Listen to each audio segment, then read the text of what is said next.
بسم الله الرحمن الرحيم. اللهم صل وسلم عليك يا حبيبي يا رسول الله. ازيكم عاملين ايه؟ وحشتوني كتير قوي. بحبكم في الله. هنعمل اكله حلوه قوي، اقتصاديه على قد الايد، حلوه قوي، موفره. العيله كلها هتاكل منها وهيفيض منها كمان. زي ما انتم شايفين كده، معايا معلقه سمنه وبصلايه صغيره كده وسط، يعني اديلها تشويحه لغايه اما لونها يتغير وتبقى لونها ذهبي. ومعايا ربع كيلو او ازيد من ربع كيلو، ممكن تزودي على حسب ما انت عايزه. لحمه هقطعها مكعبات بالشكل اللي انتوا شايفينه دوت. المكعبات تكون كبيره شويه عشان تبقى ظاهره معايا في الوصفه بتاعتنا بتاعت النهارده. هديلها تشويحه مع البصله، وهنزل عليها بملح وفلفل، ورق لورا وحبهان، هنزل عليها بقرنفل عشان يديلها ريحة ونكهة حلوة قوي. انا بحب القرنفل مع اللحوم عامة، بتدي نكهة حلوة قوي. وهسيبها تاخد تشويحتها زي ما انتوا شايفين وتنشف خالص، وابقى ازودها بقى المية علشان تستوى السوى الكامل بتاعها بالشكل اللي انتوا شايفينه دوت. زي ما انتوا شايفين كده هسيبها ان هي تستوى خالص. ومعايا حل على النار هنعمل التسبيكة بتاعتنا الجميلة. معايا معلقة سمنة وبصلاية متوسطة برضو، اللي عايز يزود براحته. البصل بيدي تسكيرة للتسبيكة وبتبقى حلوة معانا.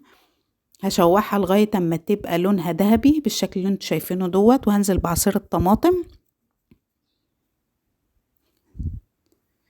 وهنزل عليها بملح، وهسيبها تتسبك. توابلها وكل حاجة مع اللحمة اللي احنا حطيناها. اللحمة بتاعتي استوت في الفترة دي، كانت استوت زي ما انتوا شايفين كده. شايفين ما شاء الله جميلة جدا. هشيل بقى الحبهان وورق لورا عشان ما يضايقش اي حد وهو بياكل، والقرنفل واي حاجة فيها. هنحشها بالشكل اللي انتوا شايفينه دوت عشان ما تضايقش اي حد وهو بياكل. وهنزل بالبسلة بتاعتنا، عندي بسلة وجزر.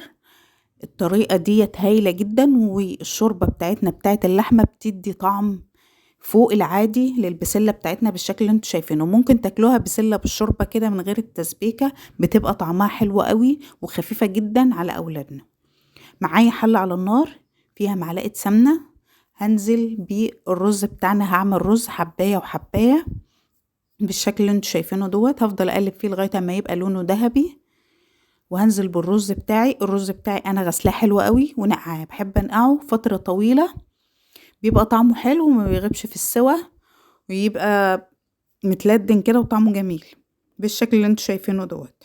اهم حاجة ان احنا نحمر الرز بتاعنا علشان يبان في قلب الرز الابيض ويبقى شكله حلو ويعجب اي حد ياكل منه. هحط الرز بتاعي وهنزل بالملح واسيبه يستوي بالشكل اللي انتوا شايفينه دوت. والبسلة بتاعتي زي ما انتوا شايفين كده ما شاء الله جميلة جدا، ممكن تقدموها كده تحفة بجد. هنزل عليها بالتسبيكة بتاعتنا وازودها حبة مية علشان تبقى ايه، فيها صوص كده ويبقى طعمها حلو لاولادنا.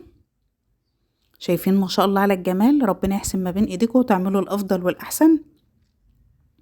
وكده يعتبر الوصفة بتاعتنا كده خلصت، ما خدتش وقت وطعمها في منتهى الجمال. يلا بينا نحط اكلنا الجميل. هياخد غلوة كده البسلة بتاعتنا وهنحط الاكل بتاعنا الجميل. والرز بتاعي كان استوى، هنقلبه مع بعض اهوت. ما شاء الله مفلفل وتحفة بجد. يلا نحط الاكل مع بعض. شايفين ما شاء الله على الجمال. اللي وصل معايا للنقطة ديت ياريت لايك وشير. ولو الوصفة عجبتكم ياريت تبعتولي في التعليقات. واشوفكم في فيديو جديد ان شاء الله على خير. والسلام عليكم ورحمة الله وبركاته.